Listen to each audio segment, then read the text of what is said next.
Aquí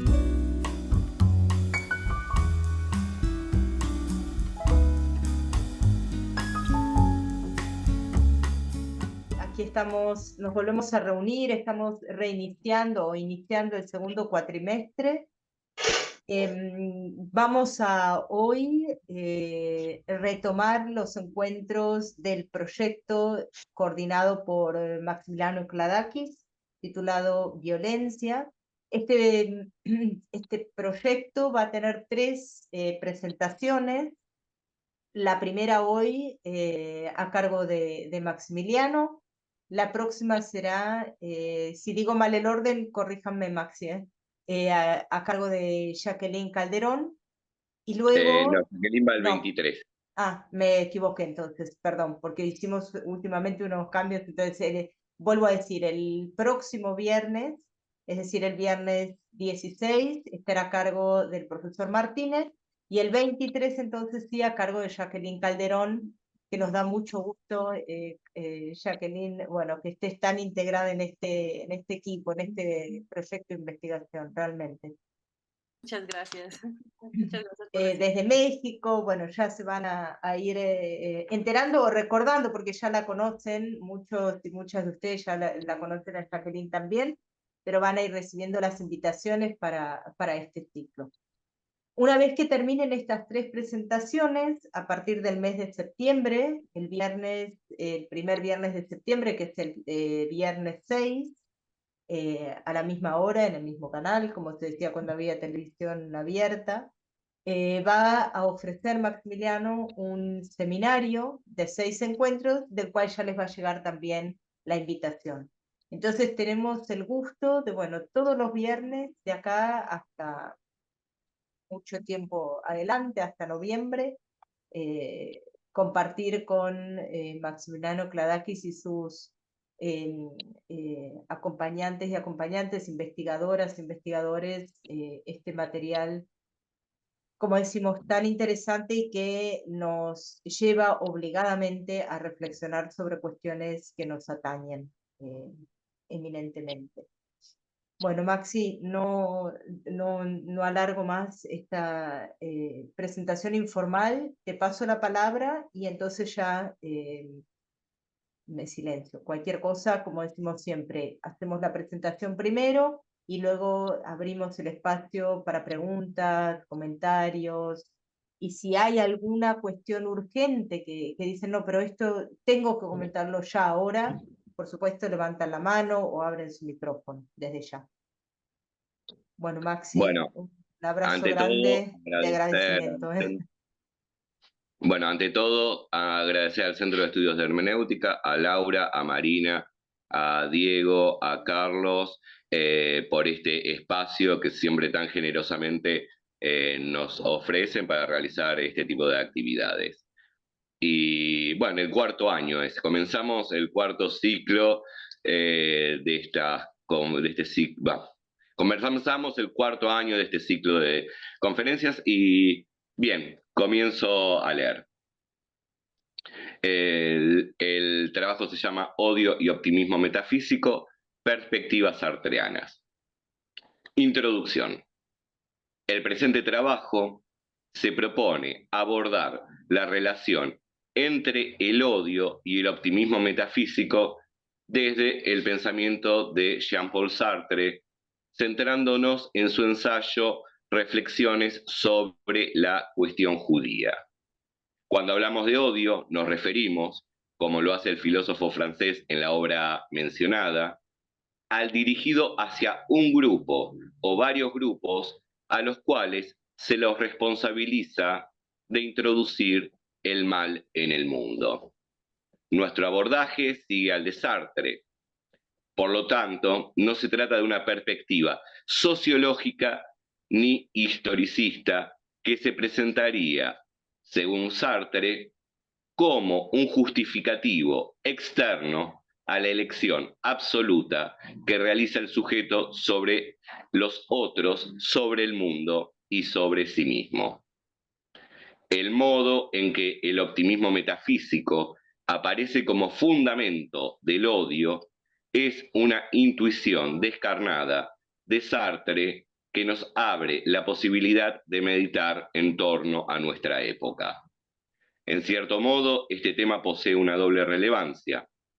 Por un lado, adentrarnos en el pensamiento de Jean-Paul Sartre a partir de una obra que muchas veces suele ser pasada por alto, pero que pone en juego la articulación entre metafísica y fenómenos políticos que vivimos a diario. En este sentido, se abre la posibilidad de pensar una metafísica tácita que se nos presenta como una elección existencial.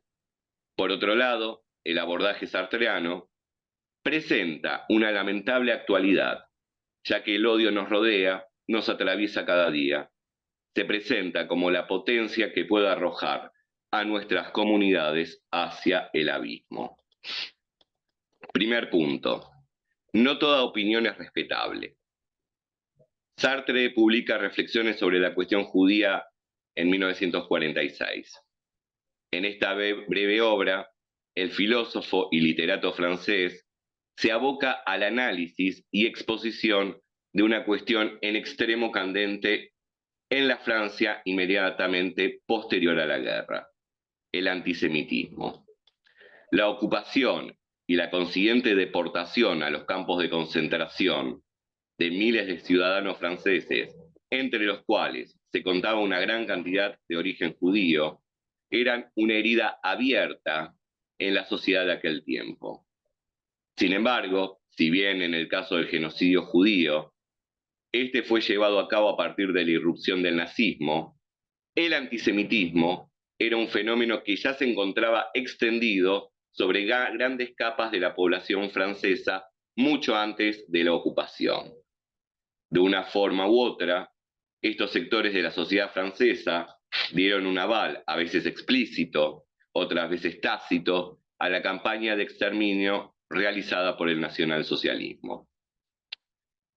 Así también, el antisemitismo no se había acabado con la liberación, sino que, muy por el contrario, permanecía en estado latente, como una bestia dormida que podría volver a despertarse en cualquier momento. Lo primero que Sartre señala del antisemitismo es que no se trata de una simple opinión. En este sentido, es incomparable el antisemitismo con opiniones que pueden darse sobre determinadas políticas administrativas o sobre determinadas situaciones económicas y sus posibles alternativas. Sartre observa que es habitual que el antisemita quiera encontrar en las instituciones democráticas y en la libertad de opinión el resguardo a su doctrina. Frente a esto, Sartre afirma, cito, «Me niego a llamar opinión a una doctrina que apunta expresamente a determinadas personas y que tiende a suprimir sus derechos o a exterminarlas». Fin de la cita. En este punto, Sartre sostiene que el antisemitismo no es ni siquiera un pensamiento. El antisemitismo es ante todo una pasión. El antisemita coloca su antisemitismo más allá de toda razón, abrazándolo como una convicción de fe.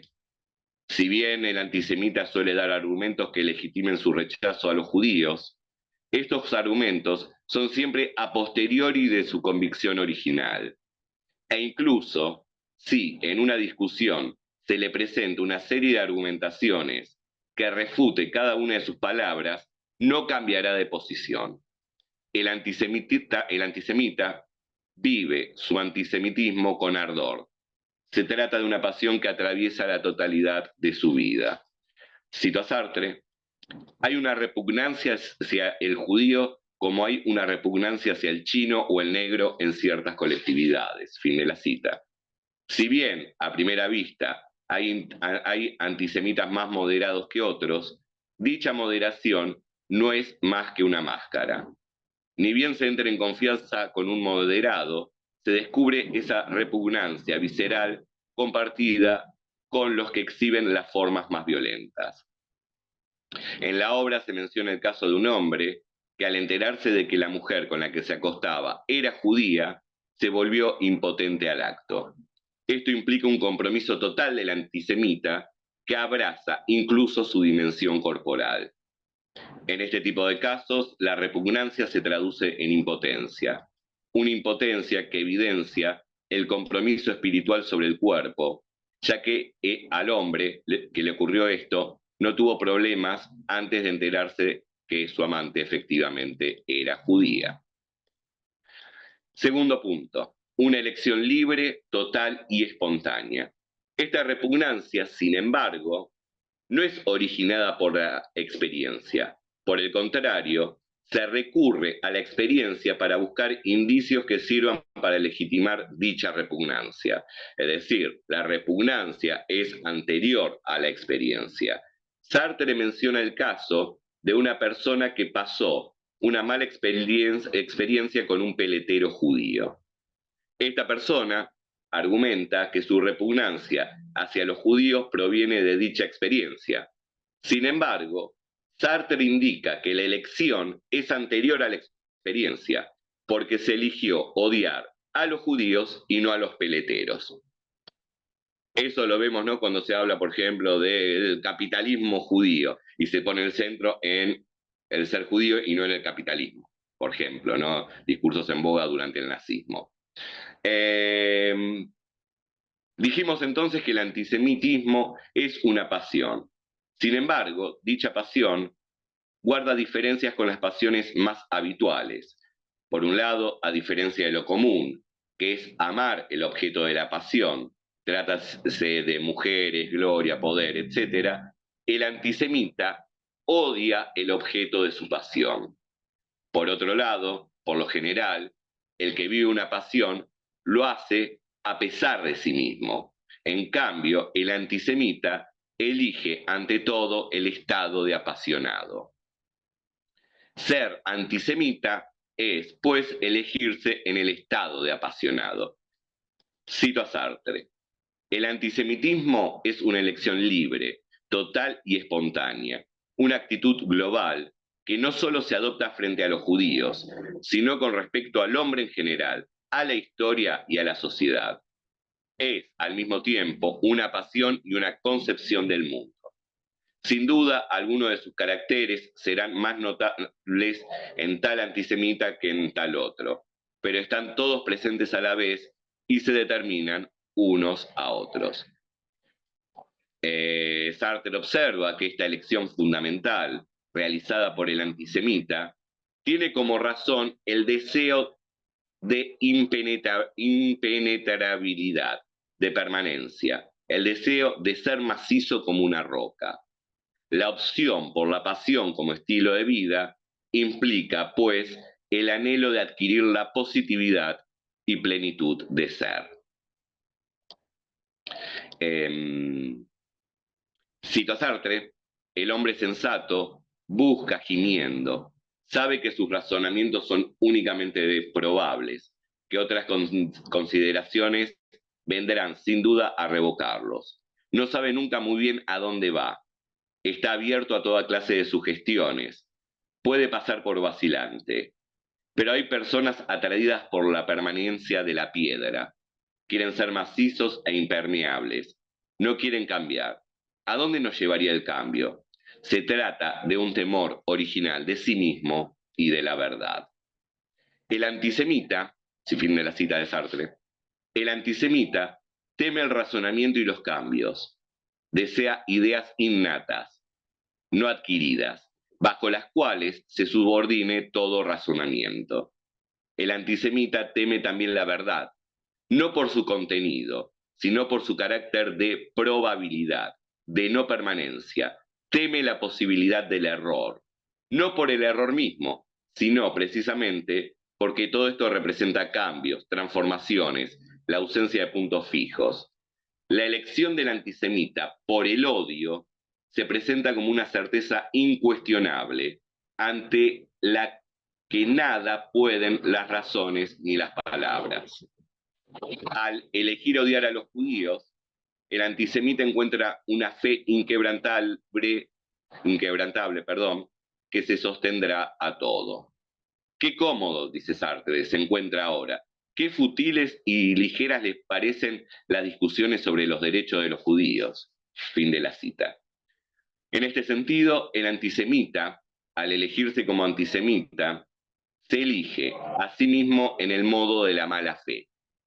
El antisemitismo implica una huida de sí mismo, concebirse a partir de una esencia, objetivarse. La verdad fideística y pasional del antisemitismo libera al antisemita de toda responsabilidad. Sartre señala en este aspecto que por lo general el antisemita suele causar temor ante los demás, ya que se presenta como un hombre de convicción, irritable y apasionado. El antisemita sabe esto y juega con su pasión, a la que siempre puede echar mano. Se reconoce entonces a sí mismo como un hombre temible ante la mirada de los otros. El antisemita, en su huida de sí mismo, quiere pensarse a partir de una esencia. Esta esencia es su ser para otro, que en este caso es el ser temible. Tercer punto. La batalla entre el bien y el mal, con mayúsculas, ¿no? Sartre dice que en el antisemita opera principalmente el espíritu de síntesis. Esto significa que para el antisemita el todo es más que la suma de las partes. Desde el antisemitismo, en efecto, una acción realizada por un judío no puede ser evaluada en sí misma, separada del sujeto que la lleva a cabo. En este sentido, si un judío y un cristiano ejecutan la misma acción, esta no puede ser juzgada de la misma manera en uno y otro caso. Para el antisemita, toda acción realizada por un judío va a ser mala, ya que el judío es malo. Esto es interesante porque hay algo que aparece, que está comenzando a aparecer incluso en nuestro país, que es el derecho penal de autor. Juzgo primero a la persona antes que el acto cometido, ¿no?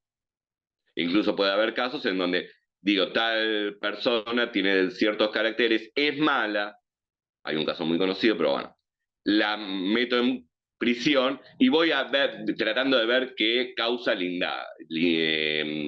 pongo, porque ya la persona, por ser esa persona, tuvo que haber cometido algo malo. Bien. Para el antisemita, repito, toda acción realizada por un judío va a ser mala, ya que el judío es malo. Cito a Sartre, el judío, nos dice el antisemita, es del todo malo. El judío, nos dice el antisemita, es del todo malo, del todo judío. Sus virtudes, si las contiene, desde el momento que son virtudes del judío, se convierten en vicios. Las obras que salen de sus manos llevan necesariamente su marca. Si construye un puente, este puente es malo, como que es judío desde el primer arco hasta el último. Fin de la cita. Sartre señala, sin embargo, que el antisemita no es el único en el que se encuentra arraigado el espíritu de síntesis. Por el contrario, este puede hallarse en sectores políticos, sociales e ideológicos radicalmente opuestos al antisemitismo. Uno de ellos es el marxismo. Sin embargo, el espíritu de síntesis del marxismo no es del orden metafísico. Por el contrario, el marxismo comprende al mundo centrando su atención en las funciones y jerarquías económicas a partir de las cuales se estructura la sociedad capitalista. Cito a Sartre. La burguesía, la clase campesina, el proletariado, estas son las realidades sintéticas de las que se ocupa, y en esas totalidades distinguirá estructuras sintéticas secundarias, sindicatos obreros, sindicatos patronales, trusts, cárteles, partidos. Fin de la cita. En este sentido, el filósofo francés diferencia la forma en que el marxismo define al burgués como su enemigo de la forma en que lo hace el antisemita con respecto al judío. Cuando el marxismo piensa al burgués como su rival, esto no se debe sino a su posición de clase, a la función que cumple dentro de la estructura económica del sistema capitalista, etc. Es decir, para la visión del proletario, Es este conjunto de fenómenos externos lo que hacen burgués al burgués. Por el contrario, cito a Sartre, para el antisemita lo que hace judío al judío es la presencia de la judería, principio judío análogo al flogisto o a la virtud dormitiva del opio. Fin de la cita. El antisemita cree ver en el judío una esencia maligna. Esta judería no tiene nada que ver con jerarquías sociales o estructuras económicas. No se trata, pues, de condicionamientos externos, sino de algo con lo que el judío viene al mundo. Cito a Sartre. Los sutiles hablan de una voluntad judía de dominar el mundo, pero hasta en eso, si no tenemos la clave, las manifestaciones de tal voluntad correrían el peligro de parecernos ininteligibles, pues tan pronto nos muestran detrás del judío el capitalismo internacional, el imperialismo de los trus y de los armamentistas, tan pronto el bolcheviquismo, con su cuchillo entre los dientes, y no se vacila en hacer igualmente responsables del comunismo a los banqueros israelíes, a quienes debería inspirar horror, y del imperialismo capitalista a los miserables judíos que pueblan la calle de las Rosas. Fin de la cita. Para el antisemita, en un momento, el judío es responsable del capitalismo internacional. En otro, lo es del comunismo bolchevique. Sartre advierte que estas contradicciones se resuelven cuando se adopta el principio metafísico del que parte el antisemita. El judío posee de forma innata el impulso a hacer el mal. Se trata de un principio mágico a través del cual el antisemita dota de una esencia ineludible al judío. En la primera parte del trabajo señalamos que el antisemita deseaba darse a sí mismo la impermeabilidad de una piedra. Pues bien, lo mismo hace con respecto al judío. El antisemita se cosifica a sí mismo, a la vez que cosifica al judío. Así como él se atribuye una esencia, también le atribuye una al judío. Él, el judío, es el portador del mal. Con todo, el antisemita debe reconocerle al judío algún tipo de libertad para así poder condenarlo. Por lo tanto, el antisemita le otorga cierta voluntad al judío, pero esta es una voluntad para hacer el mal. Es decir, la única libertad que posee el judío para el antisemita es la libertad para hacer el mal. Cito a Sartre. Su voluntad, al revés de la voluntad kantiana que se quiere pura, gratuitamente y su voluntad, al revés de la voluntad kantiana, se quiere pura, gratuitamente y universalmente mala. Es la mala voluntad. Fin de la cita. Para el antisemita es el judío el que introduce el mal en el mundo. Y ahí está la cuestión, ¿no?, del orden del optimismo metafísico. Para el antisemita existe un orden natural, bueno, que es quebrantado por el judío, por un principio externo. Sartre dice que esto se debe a que el antisemita quiere evitar la responsabilidad de tener que crearse a sí mismo y la angustia que esto conlleva. Cito a Sartre: el antisemita teme descubrir que el mundo está mal hecho. En este caso, sería necesario inventar, modificar, y el hombre volvería a ser dueño de su propio destino, dotado de una responsabilidad angustiosa e infinita. Fin de la cita. Esto significa, además, que en última instancia el antisemitismo es una forma de maniqueísmo, a través del cual la historia es explicada a partir de la lucha del bien contra el mal. Sartre establece aquí otra diferencia con el marxismo, ya habíamos mencionado una con respecto al espíritu de síntesis. Ante todo, para el marxista, la lucha de clases no es una lucha entre el bien y el mal, sino que se trata de una lucha de intereses.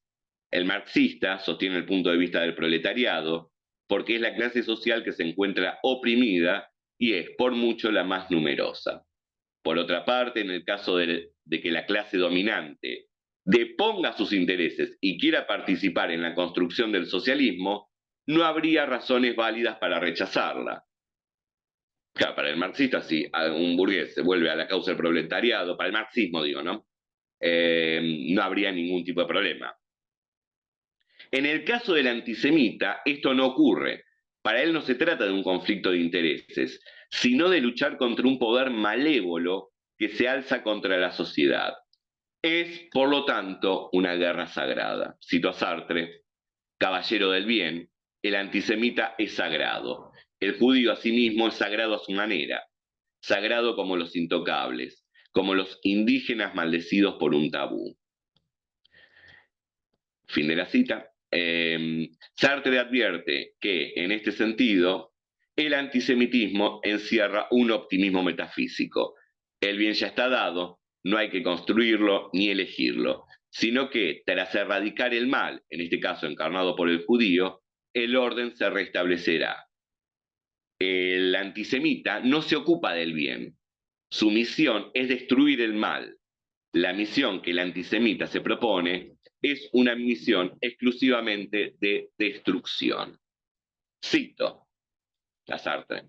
Cuanto más me entrego a combatir el mal, menos tentado estoy a poner el bien en tela de juicio. Del bien no se habla. Está sobreentendido en los discursos del antisemita.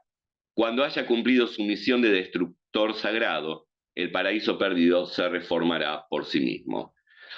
Fin de la cita. Bueno, último punto, palabras finales y reflexiones sobre el presente. En su texto Reflexiones sobre la cuestión judía, el filósofo francés Jean-Paul Sartre nos vuelve a demostrar su lucidez y profundidad. El modo en que relaciona el optimismo metafísico con el odio nos coloca en una situación incómoda que nos aleja del sentido común. El antisemita es, en efecto, un optimista. Cree que existe un orden natural, que el bien ya está dado y que el mal proviene de fuera. Para el antisemita, el judío es la encarnación misma del mal, un principio externo al mundo que adviene a él para destruirlo. Eliminando el mal, el bien se restituirá. El antisemita elige no creer en relaciones sociales, en que el curso de la historia es catastrófico desde su origen. Por el contrario, su elección existencial se fundamenta en recuperar el paraíso perdido. Eso significa la creencia en un paraíso perdido. Todo estaba bien hasta que llegó el mal. En eso se resume, en cierta medida, la lógica moral del antisemita. La elección metafísica del antisemita, descrita por Sartre, nos puede ayudar a comprender algunos elementos que se expanden de manera metastásica sobre el mundo y sobre nuestro país. En tanto elección metafísica, el judío es una excusa, un chivo expiatorio. El propio Sartre dice, una frase muy famosa, que si el judío no existiese, el antisemita lo crearía. Ese optimismo encierra la negación y eliminación del otro.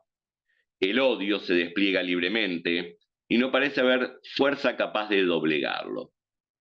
Precisamente gran parte de las ideas clave que se arraigan hoy en nuestro mismo país se encuentran fundamentadas en el optimismo. La interpretación misma de nuestra historia es leída desde esa perspectiva. La añoranza por aquellos buenos y viejos tiempos demuestra esa creencia de que la Argentina era un gran país, una potencia o una posible potencia, hasta que, 3 puntos suspensivos, y aquí se ve el otro lado del optimismo, la demonización. O bien llegó el voto universal, secreto y obligatorio. Aclaración, es de lo que se dice, es de lo que se habla, ¿no? Del voto universal, secreto y obligatorio, cuando se dice esto de los 100 años de decadencia argentina. Coincide justamente. O bien llegaron los cabecitas negras, o bien los subversivos, o bien los populismos. Así se realiza el optimismo a la hora de comprender la Argentina. Su elección es profundamente metafísica, y la fe en esa elección es inquebrantable. Si se le argumenta que en esa época dorada, la época puede variar, pero siempre es un antes de, no había democracia. La mayor parte de la población existía en condiciones infrahumanas. O había una dictadura sangrienta que desaparecía a miles de argentinos, su reacción será la ira. Esa ira puede manifestarse en gestos, silencios forzados, o en la legitimación de los atroces actos cometidos durante el pasado paradisíaco. El hecho es que no se duda. El odio es fuerte en su convicción. Su optimismo es a prueba de todo. Y también está dispuesto a todo. Si el mal es el otro debe ser eliminado. El optimismo metafísico implica una declaración de guerra contra aquello que pervirtió el orden natural del mundo, en este caso de la Argentina. La violencia es legitimada, puesto que se trata de una guerra santa. Matar a un adolescente en un linchamiento, desaparecer a jóvenes embarazadas, gatillarle a una vicepresidenta de la nación 2 veces en la cabeza, todo es válido ya que se trata de luchar contra el mal. La realización y legitimación de estos actos es ideológica, política y moral, pero también y quizás sobre todo metafísica. Y eso constituye nuestra cotidianidad, nuestra normalidad. El odio se expresa en el habla común que todos nosotros aceptamos. A tal punto que la construcción semántica, negros seguida de la proposición de, más una palabra que no escribiré, se encuentra absolutamente naturalizada. E incluso, muchas veces, nos lleva a sonreír frente a quien la dice sin realizar ningún juicio de valor. Parafraseando a Sartre, que dice esto con respecto al antisemita, ¿no? Es una buena persona, es un buen padre, es un buen vecino, a quien no le gustan los negros, preposición de, seguido de la palabra que no escribiré. Ahora bien, la doctrina oficial de nuestros días incluso diferencia entre argentinos de bien y lo otro. No están los argentinos de bien y eso no es puesto en cuestión, no es clarificado, no es argumentado, no es definido, y lo otro. Es otro puede ser denominado de muy diversas maneras. El ya mencionado negros, preposición de, seguido de la palabra que no mencionaré. Zurdos, un significante vacío que involucra a socialdemócratas, marxistas, keynesianos, demócratas cristianos, nacionalistas y un infinito etcétera. Feministas, diversidades, personas en situación de vulnerabilidad que reciben alguna asistencia social que lejos está de cubrir la vejación constante de derechos de las que son víctimas a diarios. Esta diferencia llega a tal grado que en los discursos hegemónicos se diferencia entre ciudadanos manifestándose, esta parte fundamental, ¿no? Porque no se juzga la acción sino a la persona. La diferencia entre ciudadanos manifestándose, y recordemos todos las marchas en medio de una pandemia, ¿no? Que ponían a riesgo la vida de todos nosotros, y piqueteros. No es lo mismo ciudadanos manifestándose que piqueteros. El piquetero, a ver, ambos cortan una ruta o una calle, ¿no? Sin embargo, no es lo mismo. Porque ahí lo que se juzga es la persona, no la acción. El piquetero justamente es otra de las encarnaciones del mal. La represión, detención ilegal y la violación de derechos forman parte de un protocolo que es uno de los instrumentos de la guerra sagrada contra el mal. Ahora bien, la anulación del lenguaje político y su reemplazo por uno de orden metafísico, incluso teológico, justifica todo tipo de atrocidad, ya que si el otro es el mal, todo es válido para su eliminación. Bueno, muchas gracias, acá terminé.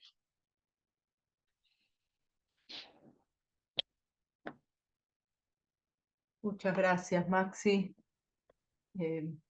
Como decíamos al principio, nos presentás y ofreces temas que nos hacen reflexionar sobre el contexto y las coordenadas en las que estamos viviendo. Si te parece bien, podemos inaugurar la ronda de preguntas del diálogo, ¿no? Con quienes están en la sala. Pueden levantar la mano, pueden escribir si es que el micrófono no les anda o prefieren escribir, pueden directamente abrir el micrófono y participar.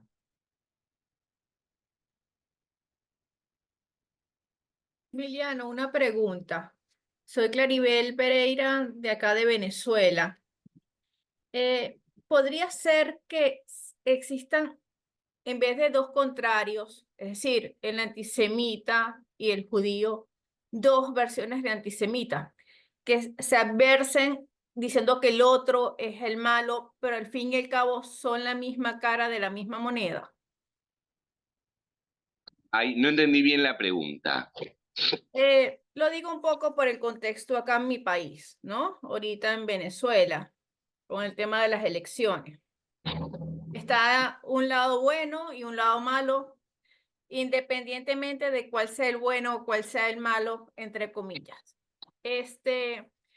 Al final, yo lo que miro es que los dos terminan un poco siendo el antisemita. Es decir, Ah, está al lado del que dice, si eres chavista, eres malo, y por lo tanto debo eliminarte porque eres chavista. Y está el bando oficial que dice, bueno, como eres escuálido, como eres guarimbero, como eres fascista, debo eliminarte porque eres malo. Es decir, el discurso que veo de ambos bandos o los bandos más sobresalientes en mi sociedad son bandos que los veo inscritos en el orden metafísico del que hablas y no se distingue uno del otro. Es decir, no puedo decir, sí, en este lado está el bien y en este lado está el mal, sino que en los dos lados, al fin y al cabo, veo es exterminio y guerra, ¿no? Y no veo nada que venza, entre comillas, hacia un bien o que tienda hacia un bien. Es decir, el bien supremo, el bien social se pierde, que creo que es el fin de lo político. bueno. Ah, no, ahí entendí perfectamente, claro. En una disputa, claro, porque el planteo de Sartre es la relación entre el antisemita y aquel objetivado por el antisemita, que en este caso sería el judío. Vos estás señalando dos posiciones de optimismo metafísico semejante al antisemita enfrentado. Sí, totalmente, claro que puede pasar, y es lo que pasa la mayor parte de las veces, y acá es interesante lo que señalás, es cuando una disputa del orden político adquiere tintes metafísicos y ya cambian de lenguaje. Ya hay una transformación del lenguaje donde el otro es el mal en sentido metafísico. No, es el enemigo. Mira, yo en algún punto siempre me causaba un poco de resquemor la comprensión de Carl Schmitt de enemigo político. Sin embargo, meditándola, leyendo algunas cosas, es interesante porque ese enemigo político es enemigo en tanto político, ni metafísico, ni teológico, y si lo voy a ver, lo reconozco como enemigo, como el otro me reconoce a mí, pero en términos políticos. Entonces, la forma de vencerlo es por los canales y las vías institucionales propios de la política. No es un enemigo moral, no es el representante o la encarnación del mal, ¿no? Entonces, una disputa política no se vuelve una guerra santa.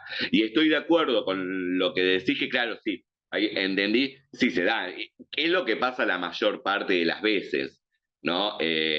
Cuando una guerra, un conflicto torna lo sagrado donde el otro es el mal.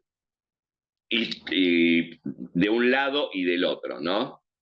Sí, estoy totalmente de acuerdo. Y donde lo que juzgo es la totalidad de la... Claro, que incluso no juzgo el acto que hace el otro.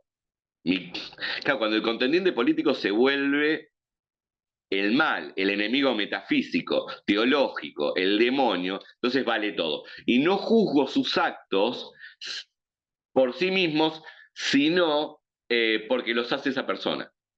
Si hace un acto bueno, en realidad va a ser un acto malo. Y si hace un acto, vamos a poner malo, entre comillas, o que no es muy... Si lo hace él y lo hago yo es distinto, porque yo lo estoy haciendo desde el bien y el otro lo hace desde el bien. Claro, y el problema de ahí es la no mediación. Hay una instancia donde si hay dos potencias, digo dos potencias dos potencias de optimismo metafísico se enfrentan, no hay posibilidad del diálogo y de la mediación porque se trata del... Cada uno se reconoce como el bien absoluto y al otro lo considera el mal absoluto y entonces la eliminación mutua. No, sí. Sí, no sé si pude responder. Sí, estoy totalmente de acuerdo con lo que vos señalás, sí.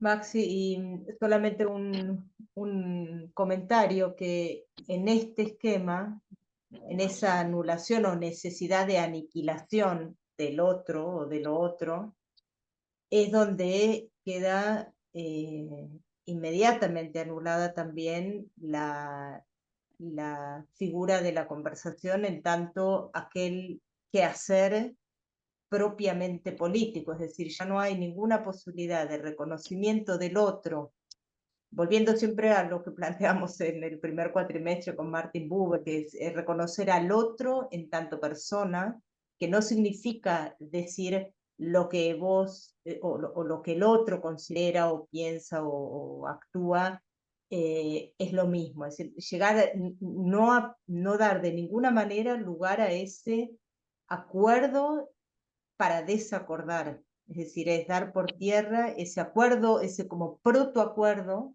que consiste, en definitiva, en decir, se comparten los criterios que habilitan o las condiciones de posibilidad de la conversación, es decir, de el ámbito político. Y ahí entonces yo pensaba mientras vos exponías, es una anulación, o una, digo a propósito, aniquilación del ámbito político, de la política en sí. Sí. Es decir, porque no habría ni siquiera, lo digo y te pregunto si es correcto o si se puede pensar así, no habría ni siquiera conflicto, porque al no haber una dialéctica de alteridad, no hay conflicto, es decir, hay un monopolio de aquel que considera que es el bien, que es lo justo, que es lo recto, y como consecuencia es muy, ¿cómo podríamos decir? Muy determinante, ¿no? No deja opción. Sí, estoy totalmente de acuerdo que es la anulación de la política que incluso, porque los lenguajes ya no son políticos, ya no son políticos, el otro es malo, a ver, es corrupto, es perverso, tiene psicopatologías, etcétera. Voy sumando, ahí no hay lugar para la política. No hay lugar para la política porque el lenguaje pensé que se había tilado. El lenguaje que se emplea no es un lenguaje político, no pasa, incluso ¿no? Nosotros en nuestro país, la cuestión de la corrupción. Estamos hablando de un ámbito moral, incluso ni siquiera jurídico, porque el delito de corrupción no hay, son delitos de cohecho, etcétera, etcétera. Vamos a tal es un corrupto. Claro, y ahí deja, ¿qué hacemos con alguien que es corrupto? Es decir, que está corrompido moralmente. Esa persona corrompida moralmente, cualquier cosa que diga, cualquier cosa que haga, va a ser la obra de un corrupto. Que, repito, es interesante esto, ¿no? No hay delito de corrupción. Hay una serie de delitos que entran dentro de la nómina de corrupción, sobre todo es el de cohecho, etcétera. Ahora, corrupción es una cuestión moral. El otro es un corrupto, está corrompido. Todo lo que emane de él va a ser malo. Entonces, ahí no hay lugar tampoco para la política. No se habla en lenguajes políticos. No reconozco. Que también tienen que ver, ¿no? Esto, cuando se habla mucho, yo creo, de no vamos a hablar ideológicamente. Yo no tengo ninguna ideología, hablo ahora y. Ay, no se te escucha, Laura. Tal cual eso es justamente esa necesidad de, digo yo, como de neutralizar un discurso que no es posible neutralizar, es decir, en el momento en el que se neutraliza deja de ser un discurso político y hasta podríamos exagerar diciendo un discurso social, porque la sociedad misma plantea diferencia o pujas de intereses. Entonces, si yo a quien tiene un interés opuesto, por eso el tema del conflicto como anulando, es decir, si a aquel que tiene o a aquella que tiene un interés opuesto o contrario al propio, directamente lo bajo del tablero, pero lo desacredito por una ¿Mm? cuestión casi yo pensaba por Y eso, digo, no además, sé si es repito, la correcto, usted. Sí, Sí, no, esto de la ausencia del reconocimiento de una... Mira, hay algo también, la ausencia, dos cuestiones. La ausencia del reconocimiento de la inscripción en una ideología, pensando en la ideología como tradición, en el sentido de Riquet. Supongamos, hablo desde el socialismo o hablo desde el liberalismo. Ahora, yo ahí ya también estoy relativizando mi posición. Cuando digo, no hablo desde ninguna ideología, entonces ¿desde qué lugar hablo? Desde la verdad absoluta. Una verdad descarnada, cruda, que también cuando se habla de no, y esto está, lamentablemente está inscrito en el sentido común.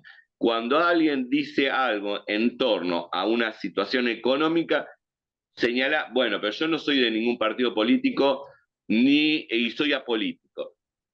Y eso aparece legitimando un discurso.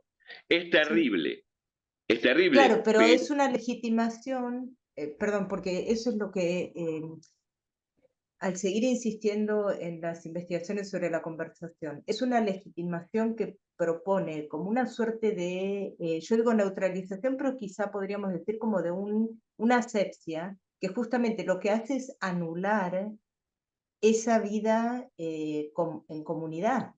Es decir, solamente puedo hablar si me declaro, y quizás hasta me reconozco, como sin ningún tipo de interés, sin ningún tipo de contextualización, ni social, ni política, ni, digamos, o geopolítica, podemos decir así. Entonces, ahí lo que vaya a decir, es decir, mi discurso adquiere un valor de verdad y se legitima. Entonces, automáticamente se está deslegitimando justamente la conversación como el lugar de encuentro de intereses encontrados, es decir, lugar de encuentro en el sentido de lugar de articulación de intereses encontrados o de intereses opuestos o contrarios. Y es como una contradicción, es decir, es como, yo lo entiendo como una suerte de deslegitimación o de desactivación para justamente imponer ese mono discurso o monólogo, si queremos seguir con la figura del diálogo. Entonces es un monólogo. Y aquel que y siempre imponiéndose, y ahí sí, o con violencia o con armas, o según ahora tenemos tantos ejemplos en nuestra Latinoamérica, imponiéndose por cualquier medio para evitar el conflicto en el sentido de intercambio, de dialéctica, de la sí, alteridad, es tremendo, es decir, las consecuencias son muy, muy graves, por decirlo de alguna manera, ¿no? sí, que Y incluso en la aceptación, esto de la conversación que estás señalando vos, y que es un encuentro con el otro, que, a ver, en la asunción de la diferencia, ahí se puede dar un encuentro con el otro, aun cuando, a ver, y es esa cuestión, no sé, yo no soy liberal, pero si me pasó alguna vez me pasó, con alguien que se declarara liberal. Yo no soy liberal en términos económicos. Ahora, pero pude hablar, porque ya no había una discusión en torno a, no es, al reconocer, el otro me reconoce que yo no soy liberal, yo reconozco que el otro es liberal, ¿no? Y todo lo que podemos pensar en torno al liberalismo, de mí que no soy liberal en términos económicos, sino en términos políticos o, digo, en términos políticos de las libertades individuales, estoy de acuerdo.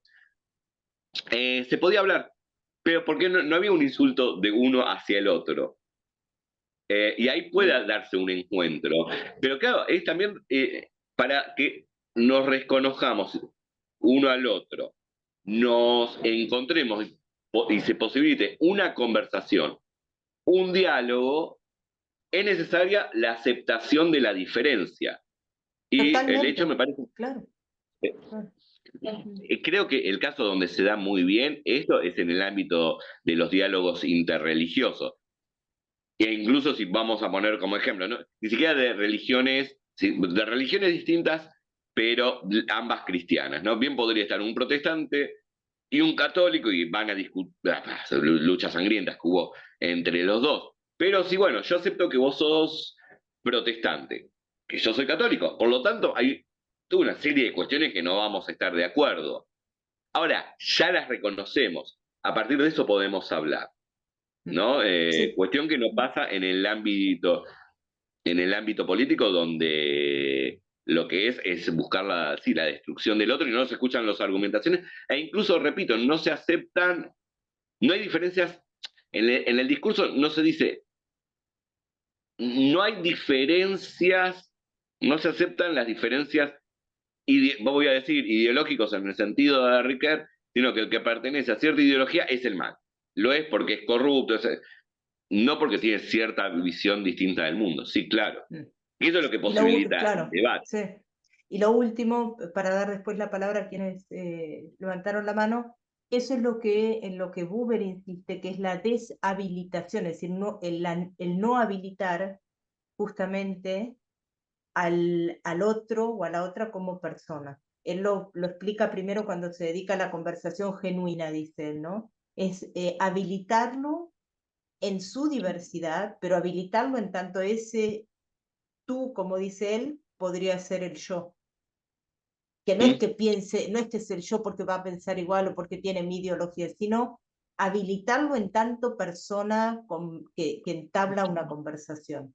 Y en el momento en el que no se habilita, es decir, que está esa suerte de postura sustancialista, si viene de esa persona, es el mal. Es decir, todo aquello que haga, que diga, que piense, se deriva como desde esa sustancia no puede haber otros accidentes Sí, que no sean esos. Entonces sí, queda bueno, una se ve inhabilitación. en el caso que habla Sartre del antisemita, ¿no? A ver, en última instancia, el judío es el que pertenece, obviamente, a una tradición y es una tradición. Está bien, podemos ir étnica, pero religiosa, y yo puedo ser perteneciente al catolicismo, particularmente no lo soy. Soy un católico. Entonces, a ver, el otro tiene una religión, el judaísmo, yo tengo otra, que es el catolicismo, listo. Pero opera esta cuestión de la substancialización, claro. Y tiene una esencia y es malo. Sí.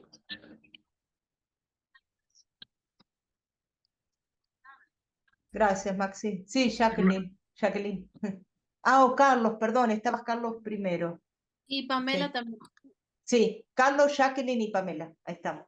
No, hay como un goteo de la metafísica a la realidad, entonces. Ahora, el enemigo no sería la metafísica, en realidad. Es No, decir, muy interesante el tema, porque, digamos, parece imposible evitar la metafísica. La tendremos que aceptar. Pero, digamos, de ahí hay un goteo que derrama y, digamos, contamina de alguna manera. Porque, digamos, otros optimismos como esperanza, qué sé yo, podría tomarse, ¿no? Pero, digamos, muy interesante ese planteo, digamos, también como amigo-enemigo la metafísica. sí, a mí me No, pareció no muy la quiero interesante. complicar, pero, digamos,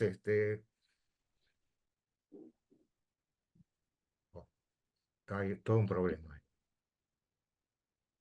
A mí me pareció muy interesante este texto de Sartre, que lo vengo leyendo desde hace mucho tiempo, a veces lo tengo abandonado, después vuelvo, y esto que señala, claro, a ver, no es la metafísica de los metafísicos, de los que se dedican a la metafísica, no tiene que ver con Heidegger ni con Santo Tomás de Aquino, sino habla pero ahí lo que señala Sartre es la metafísica vivida, es una metafísica prereflexiva de la que todos tenemos un horizonte metafísico, o vivimos a partir de un horizonte metafísico. Esto ya aparece en El ser y la nada, en el caso de Sartre, ¿no? Con toda la cuestión del deseo de ser. Bueno, pero es muy interesante que esta cuestión metafísica no es algo abstracto, sino que es algo vivido. Y que no se trata, claro, no es que Sartre está criticando a los grandes metafísicos, ni a Aristóteles, repito, ni a Santo Tomás, ni a Heidegger, no sé. Pero es como una elección existencial originaria significa una elección metafísica, ¿no? Como constitución del mundo, de los otros, la idea de orden natural, a ver, de orden natural no está Sartre tampoco criticando a, no sé, si Santo Tomás habla de orden natural. Está hablando de esto que se da en una elección de una subjetividad que no es que hace un tratado de metafísica. Pero es esta metafísica tácita, esta metafísica vivida. Que incluso, ¿no? Fundamentalmente es interesante esto, porque este mal del que habla Sartre es más que el mal moral, es un mal metafísico y teológico, ¿no? El otro es el principio del mal, ya en términos sí, metafísicos y teológicos, más que morales. Que por lo general decimos, ¿no? Sobre todo siguiendo a Kant, ¿no? El mal se da en una acción determinada, ¿no? En una acción es amoral, no se corresponde al imperativo categórico, etc. Pero acá hay una sustancia maligna. Sí, me parece muy interesante, sí, concuerdo con lo que dice Carlos, y que es algo para trabajar, cómo opera la metafísica en nuestras vidas, cómo se genera sentido común en torno a términos, perspectivas que son metafísicas, más que morales o éticas. Pienso en la misma palabra de corrupto. El corrupto es más una noción metafísica, más algo. Yo, igual, hablando con Laura recién, cuando hizo la pregunta, dije, es un concepto moral. Pero es más metafísico, porque es la persona que se encuentra corrompida, ¿no? Es metafísico y teológico. Es como Adán siendo expulsado del paraíso. La persona en su integridad está corrupta, corrompida, ¿no? Y todo lo que emane va a ser desde la corrupción, desde esa corrupción originaria.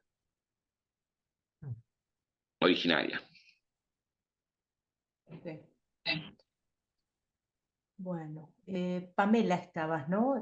Con la mano levantada y después Jacqueline. ¿Jacqueline o Jacqueline? Bueno, ya nos dirás. Hola, buenas tardes. Bueno, en realidad me quedé pensando un poco esto que estaba diciendo Max, bueno, y después también con Laura lo fueron trabajando, entonces voy a ir para otra cosa que me quedó dando vueltas, que esta sustancialidad, ¿no? De ese mal, de poner en el otro como enemigo. Y cuando pusiste el ejemplo, bueno, cuando estamos hablando del problema judío, también de las situaciones que pasan en la dictadura acá en Argentina, eh, pensar en potencia, ¿no? A ese individuo, a esa persona, cómo hay que eliminarlas en el sentido de la apropiación de niños o de niñas, cómo hay que sacarlos de ese contexto, arraigarlos, sacarles de su historia para volver a configurar su realidad, su pensamiento, su vivencia, y cómo van a construir a partir de ahí del lado del bien, si se quiere decir, ¿no? Me quedé pensando un poco en eso, Se pierde. también el ser que va a ser, el ser es en potencia, es un peligro para esos discursos de odio que se construyen y ese posicionamiento desde el mal, desde el lugar que se construye, porque eso también es algo que se construye en el tiempo y genera tanta fuerza, tantos adherentes, que en este momento pienso, bueno, había tanto escondido que vuelve a resurgir porque está habilitado desde el discurso que esto surja y que esto vuelva a repensarse cuando históricamente creímos que era algo acabado, digamos. Nada, eso, me quedé pensando en eso. Sí, comparto plenamente tus palabras, Pamela. Efectivamente,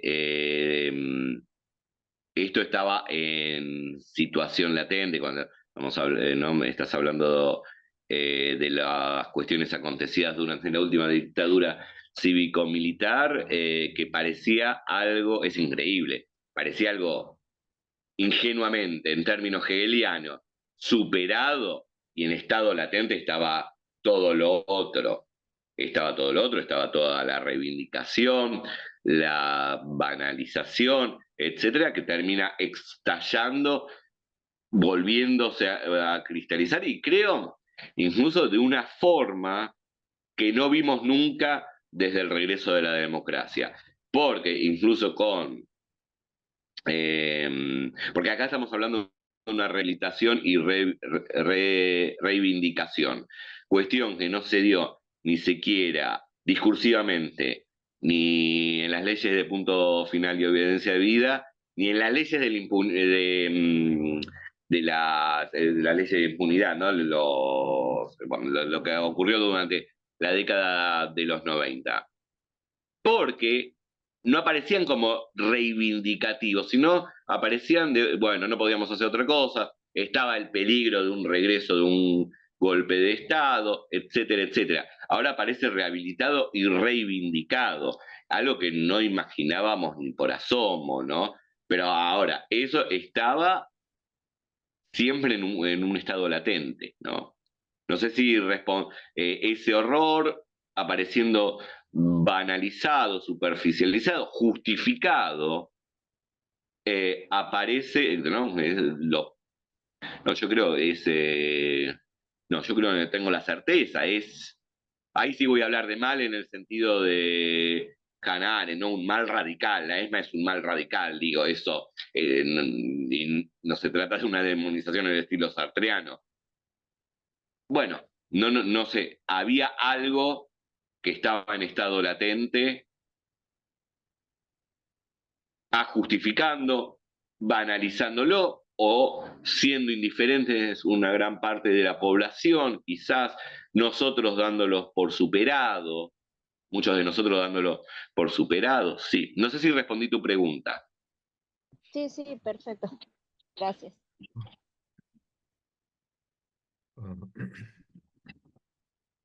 Sí, Jacqueline. Muchas gracias, Laura. Muchas gracias, Maxi. A mí, a partir del diálogo que estaban teniendo también ahorita Laura y tú, Maxi, me surgieron varias ideas. Me parece que es interesante pensar quizá en cómo el reconocimiento de los fenómenos externos, y ahorita retomo un poquito esto, ¿no? En relación con pues con este intento sartreano constante de no sustancializar, ¿no? Obviamente a los sujetos, pero también me parece que hasta cierto punto la misma realidad.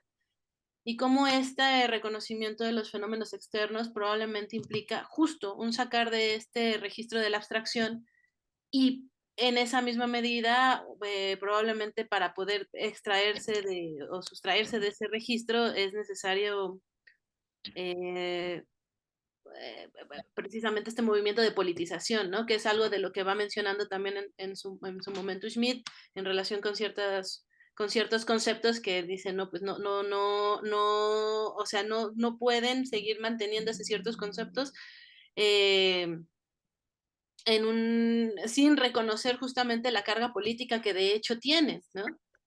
No naturalizarlos, porque justamente la tirada que creo que es un poco como lo que ustedes van señalando también en estos ejemplos, ¿no? Supongo que es una constante de, no, yo no o sea, yo soy apolítico, ¿no?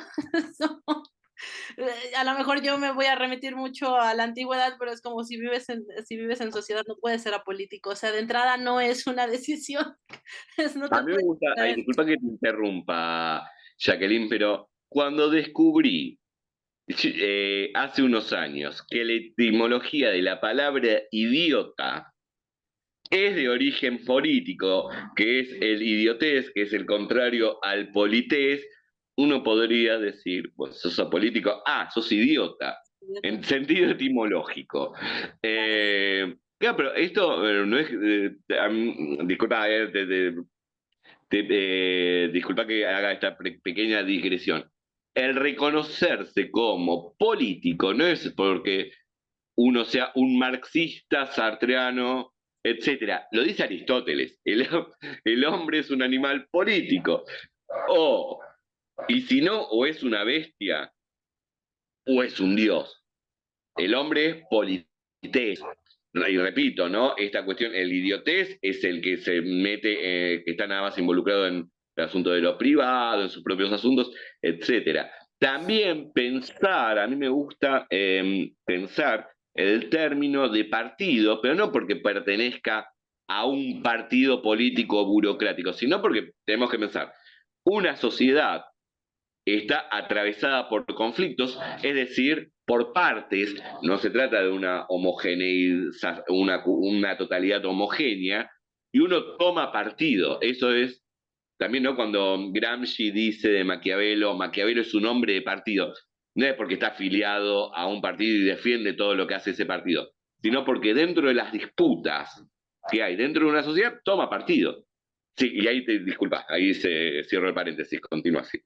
No, no, sí, claro, ¿no? O sea, esta idiota en la etimología de incapaz de salir de sí mismo, ¿no? Justamente Sí. para dedicarse a los asuntos de la ciudad, o sea, de la polis, pues. Pero lo pensaba también, y aquí a lo mejor ya voy más sartreanamente por algunas dudas que me van surgiendo, ¿no? Ah, también hace muchísimo que leí el texto sobre la cuestión judía, a ver si no por ahí estoy cometiendo alguna tergiversación. Creo que es justamente al inicio, ¿no? Cuando empieza a hacer la descripción de un antisemita y lo que él va señalando es, claro, la gente continuamente dirá, es un buen hombre, es un buen padre de familia, alguien muy generoso, nada más que tiene casi como esta debilidad, ¿no? O sea, un único elemento. Creo que es un juego, o sea, es un juego interesante porque si no me equivoco también, justo en El ser y la nada, en la parte del psicoanálisis existencial, una de las críticas que Sartre va haciendo es la no poder, justo, ¿no? Como no poder hacer un análisis de actitudes particulares, una por una, pero al mismo tiempo no poder desconocer, o sea, que de hecho no se puede desconocer que aún cada una de esas particularidades, de hecho, manifiestan esa totalidad que sería la persona, bueno, en términos, él creo, si no me equivoco, en el ser y la nada, sí lo pone como tal, como la persona, ¿no? Pensando como en esta realidad humana.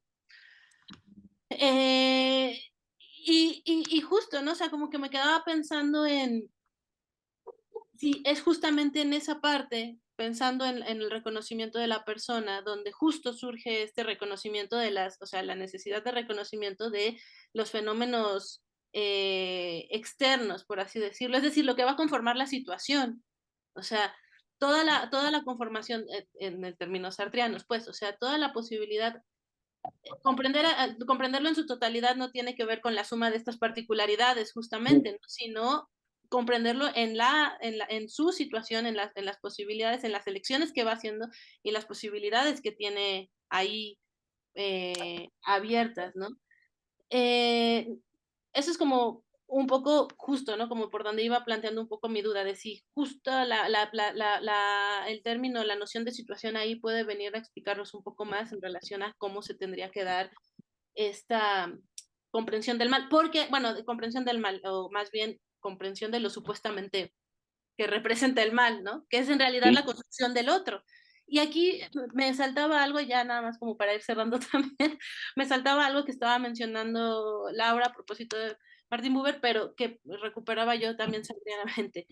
Justo ahí en la parte donde Sartre va señalando que, o sea, me quedaba pensando en lo que mencionabas también en tu exposición sobre el modo en el que este otro, en el caso de la dinámica antisemita judío, el judío va constituyéndose como el otro o el enemigo o el malo, es al mismo tiempo un chivo expiatorio, pero como en tanto chivo expiatorio también se tiene que sostener. O sea, no puede haber una aniquilación total de este y de hecho pareciera que si seguimos a Sartre en términos ontológicos, de hecho no puede darse, porque ese otro, pensando en lo que señala Sartre en El ser y la nada, está esta parte que él menciona, ¿no? La primera forma de encuentro que tenemos con el otro no es como un objeto, no es en su objetividad, no es como corporalidad o como cosa, sino tiene que ver con la subjetividad, con el reconocimiento de su mirada.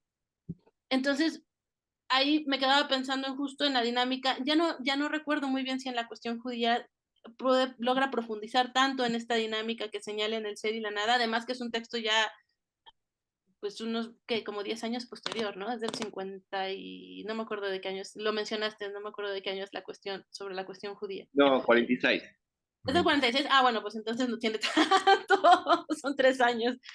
Pero bueno, o sea, me quedaba pensando justo cómo la dinámica de hecho es aún más compleja, ¿no? Ahí donde supuestamente este otro tiene que también tener un reconocimiento en tanto sujeto y que se tiene que sostener. O sea, no, si no supongo que se iría simplemente desplazando a otros objetos o pretendidos objetos de odio, ¿no? pero no sé, o sea, lo venía pensando por mis intereses particulares, pero también a partir de lo que iba escuchando. Eso. Sí, por un lado, claro, para el existencialismo sartreano, y bueno, ¿no? Y las cuestiones que vos trabajás, el psicoanálisis sartreano, la comprensión de una vida no es una sumatoria de elementos, digo, es buen padre, buen vecino, es un misógeno, odia a los judíos y a los comunistas y hace ricos asados. No, sino que comprender una vida es comprender esa elección originaria, cómo se despliega el deseo de ser ontológico en esa particularidad, que significa al mismo tiempo una comprensión prereflexiva del mundo, del sí mismo y de los otros. Eso por un lado, no se trata de, yo no comprendo una vida, una existencia a partir de sumatoria de partes. Comprenderla es comprender esa elección originaria y cómo se va desplegando a lo largo de una vida.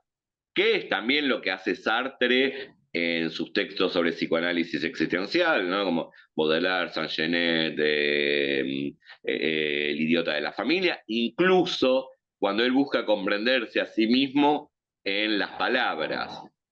Ahora, también, por otro lado, esa elección del antisemita, mira, hay una cuestión,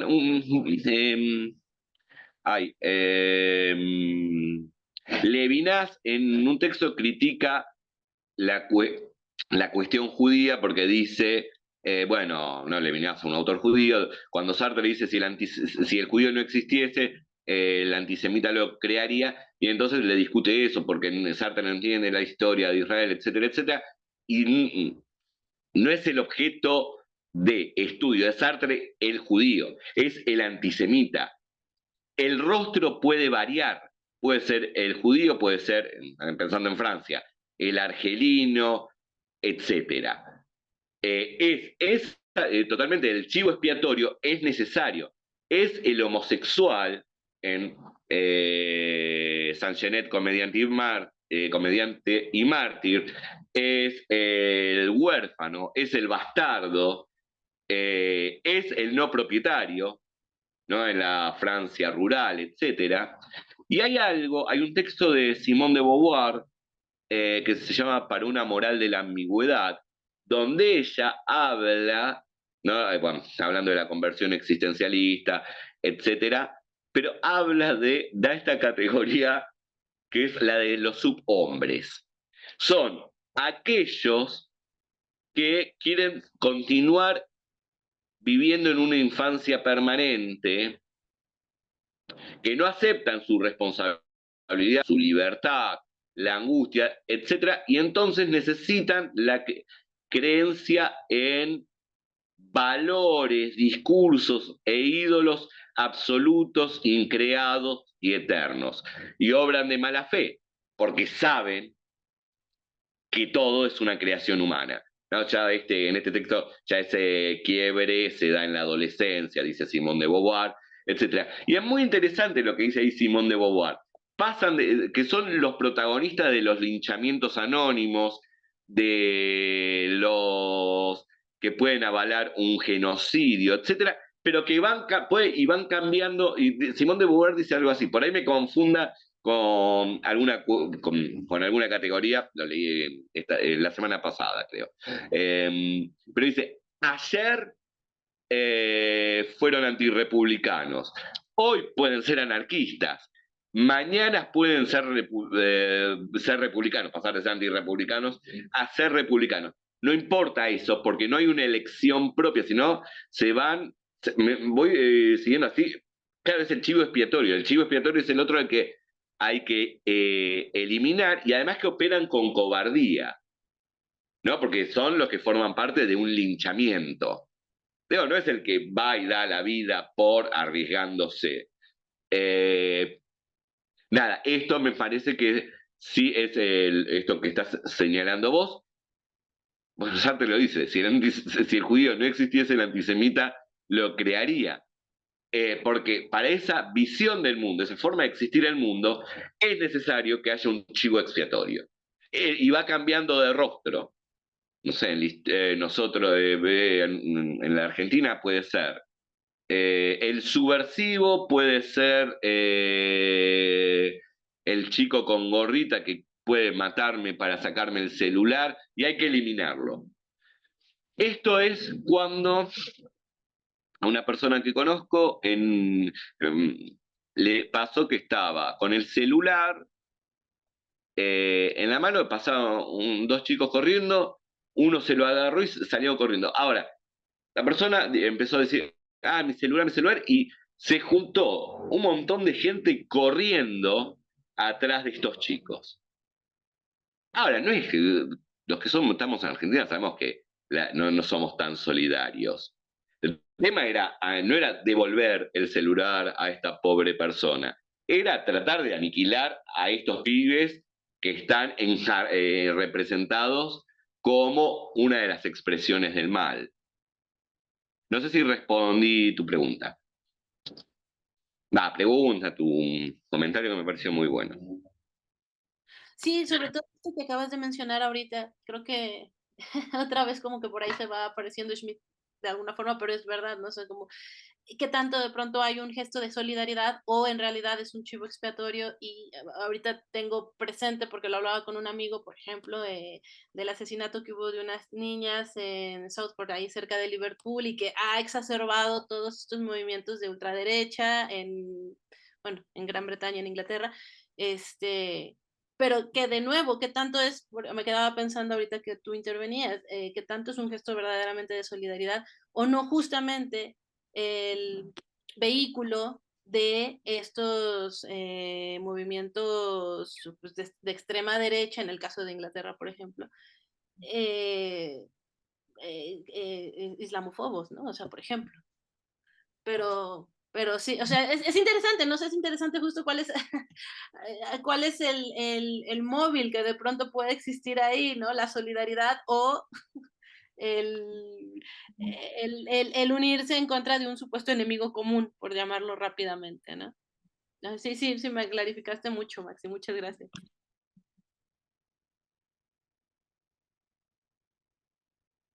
Bueno, Ahí hay un le va- comentario de... perdón, Maxi. No, solo quería comentar, leer el comentario de Juan José que dice, muy interesante la exposición llevada a cabo hoy por Maximiliano, muchas gracias y felicitaciones para él. Muchas gracias a vos. Y está Nahuel, Hola. que Sí, quiere, sí. hola, ¿se escucha? Sí, bueno, Sí, perfecto. hola a todos y a todas. Perdón que no tengo cámara, tengo un problema de configuración y no puedo resolverlo.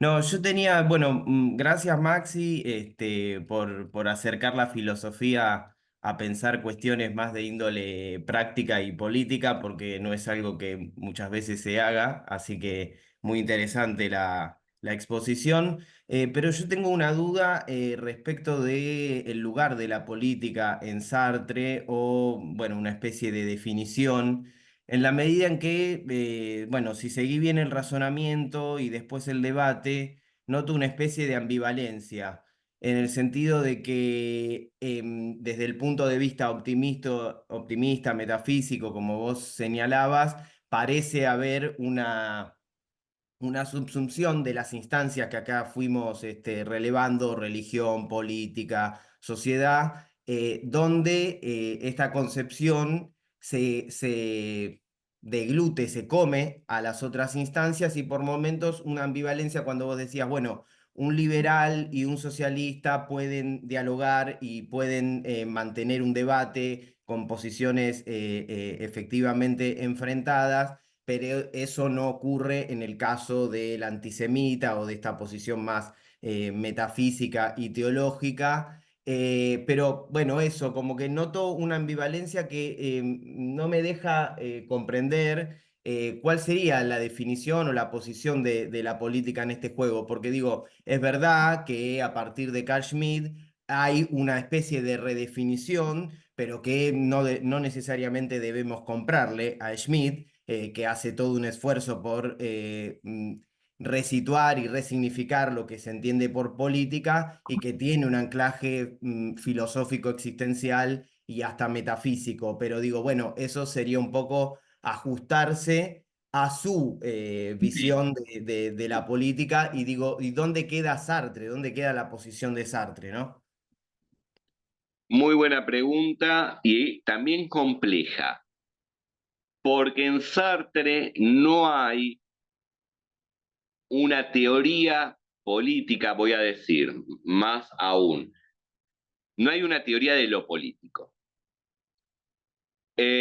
Para Sartre, como para otros, podemos pensar en el caso de Simone de Beauvoir, podemos pensar en Merleau-Ponty, la política está articulada con la historia. A diferencia de Carl Schmitt, no hay un ámbito ontológico de lo político, sino que la política se dirime en conflictos de índole históricos, ¿no? Y esta es una diferencia muy importante, sobre todo con después, ¿no?, el giro ontológico de la filosofía política, etcétera, ¿no? Cuestión que, a ver, de Carl Schmitt a la Clohy, que se quiere, ¿no? Donde se prefigura un ámbito de lo político de carácter ontológico que está no inmiscuido en una articulación dialéctica con la historia. En el caso de Sartre, la disputa política son disputas históricas en tanto se van dando en una situación. En este aspecto, Sartre es claramente heredero de la tradición marxista, ¿no? La disputa, no un marxismo dogmático ni nada por el estilo, pero no hay un pensamiento en torno a lo político. Sí hay pensamiento en torno a la acción política. Ahora bien, cuando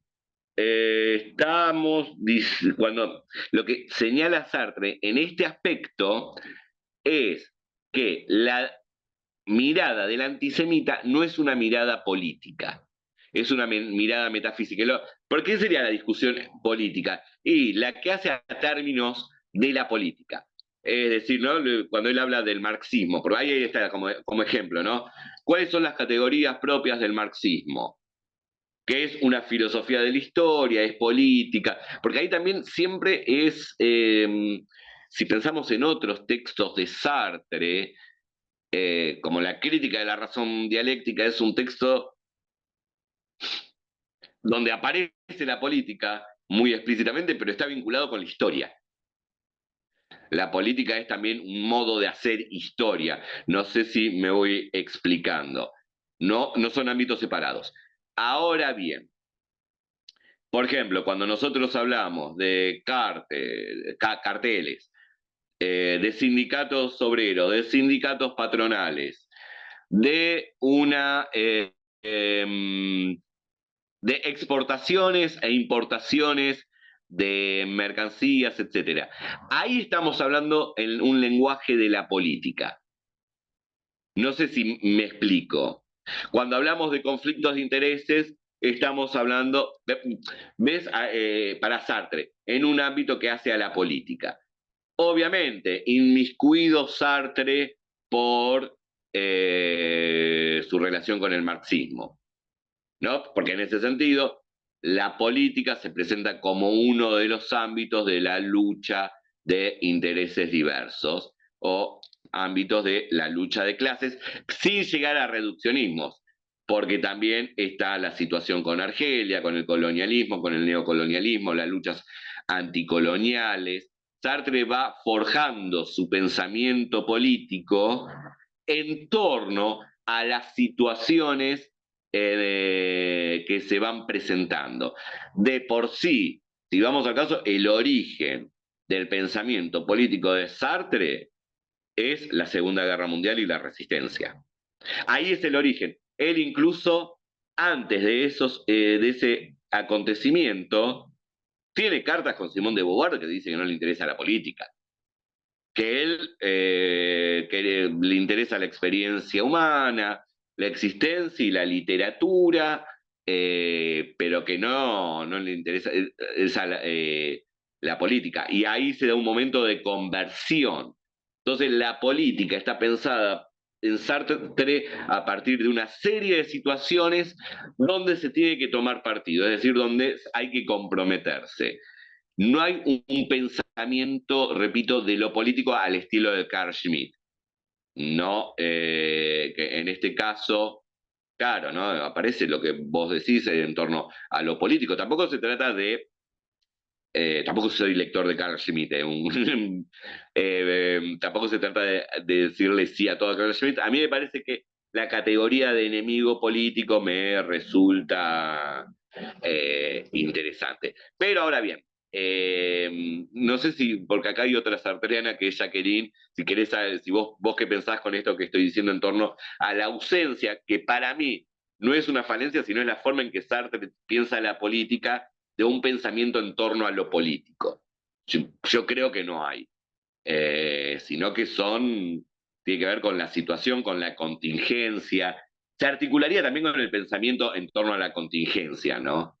No sé vos, Jacqueline, ¿qué pensás? Pues está muy buena la pregunta de Nahuel. Sí, Sí. es que yo creo que tiene que ver con esta forma de incluso sustancializar los estudios, ¿no? En este caso, por ejemplo, lo de la política. A mí me interesa particularmente por los temas de investigación de la tesis y tal.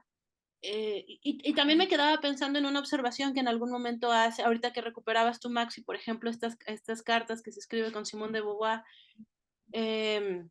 donde él señala, y de hecho él mismo lo señala en diferentes entrevistas, ¿no? Es como...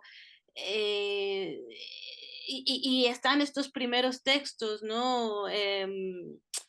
Como el de la leyenda, ¿no? Bueno, las leyendas, como la leyenda del hombre solo, tal, que, a ver, aquí a mí me interesa porque también está esta otra perspectiva en la cual Sartre sí está... Esto lo señala John Gerazzi, que es, tendríamos que decir quizá y concederle que es como el biógrafo oficial, más allá de la biografía de Annie Cohen-Solal. Pero él hace un análisis por ahí en estas entrevistas que va teniendo con Sartre para escribir tanto la primera parte de la biografía como después este texto de las conversaciones con Sartre. Y sí señala que hay como una perspectiva en relación con lo que se refiere a lo político, o sea, como más o menos la lectura que hace Gerard sí es la siguiente, ¿no? O sea, no es que hubiera un deslinde absoluto por parte de Sartre hacia la cuestión política, y por ahí había otra interpretación, ahorita no recuerdo de quién, que decía es francés, o sea, o sea, el mismo contexto francés lo jala a tener ciertas inquietudes políticas, pero cómo se está entendiendo la política es ahí donde Sartre pone un alto, ¿no? O sea, ahí sí mantienen a cierta distancia. Y él mismo creo que es justamente Gerasi quien en alguna parte de alguna de las entrevistas le pregunta cuál es su relación con ay, se me fue el nombre, ahora lo busco, ¿no? Pero vamos, a lo que llegaba a ser en ese momento era que sí, que había una preocupación político y moral, o sea, que había una preocupación por parte de una generación francesa vamos, finales de los 20, de los 30 más bien, por la constitución de una moral, pero que iba a estar vinculada constantemente con cuestiones políticas. Pero creo que el tema es justamente de qué manera están en esos momentos, cuando Sartre se está carteando con Simón de Beauvoir, ¿a qué está llamando el política? Creo que eso es como donde yo pondría el acento, y que sí sería, creo yo, algo distinto a lo que está tratando de establecer Schmitt. O sea, Schmitt, hay como esta, no sé, tampoco soy gran lectora de Schmitt, o sea, estamos ahí pensando en hacer algo, ¿no? Pero no estaría tan segura de que hubiese como esta conformación de lo político, como casi casi una categoría metafísica, sino más vinculado con la cuestión de la experiencia, pero no, o sea, creo que estaría de acuerdo en lo que ha señalado Maxi, Y sí me surgiría a mí también la inquietud de tratar de esclarecer a qué se estaban refiriendo tanto Simone de Beauvoir como el mismo Sartre en relación con la política, creo que por ahí hay incluso una entrevista en donde él hace esta distinción, ¿no? De la manera en la que no lo denomina como, en algún lugar les preguntan, o sea, la diferencia, la distinción como entre lo político y la política, creo que justamente decantándose más por lo político, lo que es de orden político, pero no necesariamente la política. No sé, a lo mejor Maxi, si es por ahí en algún texto, no recuerdo muy bien en cuál texto veía yo un poco esa distinción, pero bueno, ahorita como que me agarraba un poco desprevenida la pregunta, pero así al aire pensaba en esto, ¿no? En la manera en la que ellos mismos dicen haberse empapado de esto y de nuevo reconociendo que también vienen en un contexto francés, o sea, que tanto se podría no involucrar políticamente, ¿no? Que el propio Sartre reconoce que en esos años de formación él tenía una simpatía por el socialismo utópico de Proudhon, antes de volverse marxista, y lo ve como una cuestión después de mucha ingenuidad, ¿no? Frente, ¿no? Optar por el socialismo utópico de Proudhon frente al de Marx. También ver la cuestión de la coyuntura, porque no sé, en los artículos que conforman Los Comunistas y la Paz, donde él toma posición a favor del Partido Comunista Francés, ¿no? En los inicios de la Guerra Fría, pero él mismo aclarando y diciendo, no soy del Partido Comunista, no soy comunista. Y con esto estamos diciendo de comunismo en esa época significaba ser afiliado al Partido Comunista, sino en esta situación hay que optar. Y bueno, opto por el Partido Comunista y dice, pero lo hago a partir de mis principios, ¿no? De los de ellos, etc. No sé, Nahuel, si pudimos responder tu pregunta. Sí, sí, sí, me queda un poco más claro ahora. No, digo porque, bueno, como que trataba de identificar lo que sucede con los ejemplos, ¿no? Sobre todo que vos dabas, para seguir pensando esta relación y esto que decís que la concepción política estaría remitido a lo histórico en Sartre, bueno, salvaría la cuestión porque digo, me cuesta identificar que se esté tratando de lo mismo. Por ejemplo, digo, pensando ahora en el presente, que fue tu última deriva en la exposición, que se esté tratando de lo mismo o que pueda haber también una articulación de instancias, digo, lo que sucede, por ejemplo, en la Franja de Gaza, ¿no? Y lo que está pasando acá en nuestro país. Me cuesta como identificarlos porque si uno lo desengancha de la posición solamente metafísica, ve que están operando otras cosas que pueden tener un predominio diferente, ¿no? Que pueden no primar, pero que están de alguna manera presentes. No sé si se entendió. Mira, vos sabés que ahí justamente yo en la ponencia no lo mencioné, pero porque no había, digo, no había tiempo, ¿no? Claro. Quería centrarme en esta cuestión del optimismo metafísico. Él lo que dice con respecto al antisemitismo dado en Francia, que hay que acotarlo, y dice que es algo característico de las clases medias, de la pequeña burguesía, y dice, las clases altas, las clases dominantes no son antisemitas, porque no les interesan. Ellos buscan realizar sus intereses. Realizar sus intereses, mientras que, bueno, esto ya es tema para otra exposición, la clase media, a partir de una cuestión de identificarse con toda la historia de Francia, y de buscar también compenetrarse en una apropiación mistificante de la tierra y de la tradición francesa, con las clases altas buscan el chivo expiatorio del nosotros somos franceses, entonces formamos parte de una unidad con las clases altas enfrentados al judío.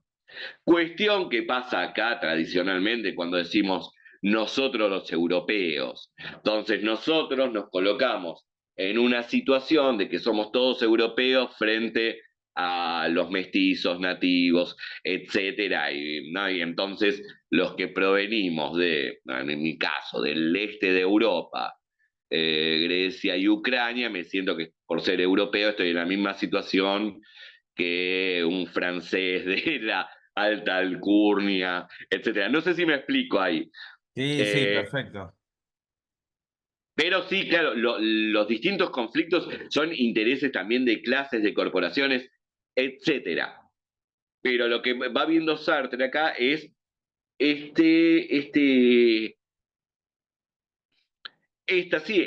elección metafísica que se da en la porque no se trata tampoco de caer en Sartre siempre va a evitar caer si bien va a adherir al marxismo, de caer en un reduccionismo economicista, etcétera. Obviamente hay intereses enfrentados, intereses económicos, etcétera, pero estas cuestiones también son fundamentales, ¿no? Desde luego, claro. Sí, sí, sí.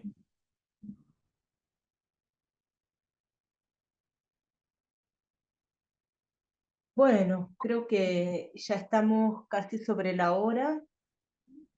Si les parece bien, no sé si Max, si querés agregar algo más o si nos despedimos hasta el próximo viernes con, bueno, con No, la no hay nada que presentación de agregar, salvo los Martina. agradecimientos a los presentes, de nuevo al centro. Nosotros, bueno, recíprocos los agradecimientos, como decimos Así ya, es. al ser de la casa es como autoagradecernos, pero bueno, agradecemos la presentación, no solo a la persona, sino a la acción que hizo la persona hoy para no quedarnos en una posición sustancialista. Realmente muy, muy interesante, Maxi. Muchas gracias. Les deseamos buen fin de semana y Igualmente. nos reencontramos el viernes a más tardar, ¿sí? La semana que viene ahí van a recibir de vuelta las invitaciones. Comienza el ciclo que se titula Luis Solomé, un eje del cambio epocal. Ya quien quiera y pueda conectarse, vamos a empezar con ese ciclo el 14 de agosto, que es el miércoles. Así que están todas y todos invitados. Muchas gracias. Bueno, lindo fin de semana y nos vemos pronto. Gracias, Gracias, Maxi, profesora. gracias Gracias. a Buen todos fin y de a todas. semana. Chao, chao.